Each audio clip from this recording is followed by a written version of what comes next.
contexto de esta pandemia, en el Instituto de Investigaciones Psicológicas estábamos desarrollando una idea de investigación sobre el involucramiento parental a nivel educativo o pedagógico. Cuando se presenta la pandemia y tomamos conciencia de que la normativa y la pauta gubernamental nos dice vamos a intentar sostener el proceso educativo, pero en casa, vamos a trasladar la escuela, por decirle así, a la casa, nos damos cuenta que de repente esa dinámica va a implicar muchos cambios y muchos ajustes. Y decidimos lanzar una encuesta en línea por internet a través de las redes de contactos y redes sociales de la universidad, el Instituto de Investigaciones Psicológicas, centros educativos, incluso aprovechando una relación cercana con el MEP para entender cómo se estaban ajustando, cómo estaban las familias lidiando con este primer cambio importante de tener a los niños y a las niñas y personas menores de edad en general en casa. La encuesta la lanzamos y participaron más de 860 personas con sus cuestionarios completos que nos decían un poco cuáles eran sus prioridades, cuáles eran sus preocupaciones, cómo habían lidiado con estos primeros cambios y cómo se proyectaban a sí mismas y a sí mismos en este cuidado. La mayoría de personas que nos contestaron fueron mujeres y esto es muy importante porque coincide con una realidad que no solo es nacional sino también internacional. Son las mujeres quienes típica y tradicionalmente han asumido el cuidado de la familia, el cuidado de las personas en esa familia, el cuidado del hogar y teniendo labores domésticas también tienen labores que son relativas a ingresos económicos, o sea, sus trabajos tanto fuera como dentro del hogar, en lo formal o lo informal.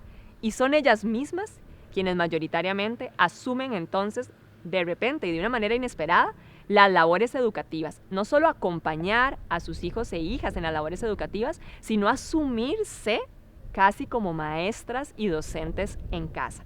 Y esto, por supuesto, es de sumo interés conocerlo porque implica una sobrecarga, una ansiedad y una fatiga que también interesa registrar para eventualmente pensar en mejores maneras de acompañar a estas familias. Otro factor sociodemográfico muy importante que genera estrés y preocupación es obviamente el hecho de no tener un ingreso económico o un bajo ingreso, ¿verdad?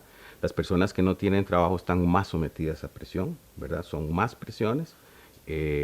Obviamente, las personas que reportan un ingreso económico y un ingreso más alto son las que van a mostrar menos estrés al respecto.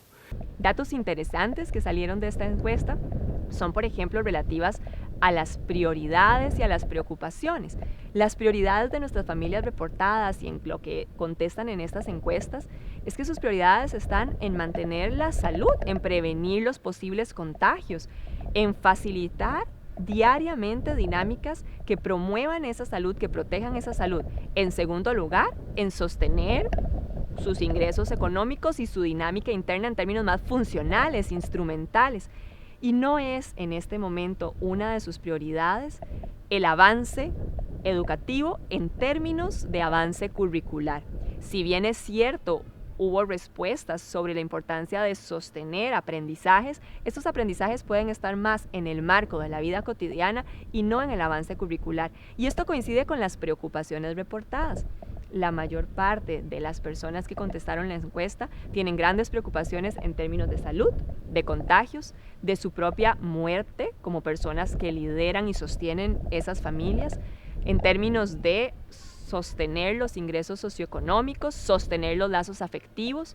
Algunos, en una gran parte también, nos hablaban en sus respuestas sobre la preocupación por este distanciamiento físico, pero que también tiende a ser emocional de los grupos familiares, pero no es una de sus preocupaciones sostener, por ejemplo, la ocupación en términos educativos.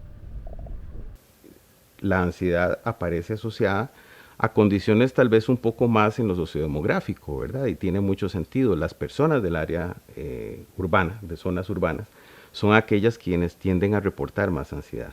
Y tiene mucho sentido porque son las zonas en las que se dispararon los casos, ¿verdad? Y han venido sostenidamente predominando en zona urbana, no por lo menos en la misma proporción que las zonas rurales. Entonces encontramos que se combinan una serie de factores, ¿verdad? los factores que tienen que ver con lo que el proceso educativo demanda, pero también lo que comienza a generar no solo la realidad en la que las personas estamos viviendo, las medidas y también las condiciones específicas que las medidas generan según zona. Encontramos también de que, interesantemente, la preocupación que las familias, entre más preocupación tengan las familias en relación al efecto que puede haber en la salud mental de los miembros, los indicadores de estrés y ansiedad bajan. Esto lo interpretamos como que, de alguna manera, tener conciencia de los aspectos que pueden afectar negativamente a las personas ya está permitiendo visualizar un problema y probablemente asumiríamos que las personas también están tomando algunas medidas. De hecho, cuando nosotros preguntamos a qué recurren, a qué tipo de prácticas o actividades recurren para enfrentar el tema del confinamiento, la gran mayoría se orientaban a generar actividades cohesivas al interior del grupo familiar. Cómo conversar sobre lo que estamos sintiendo, generar actividades donde haya un interés común, ¿verdad? Como distracción, como estarse acompañando.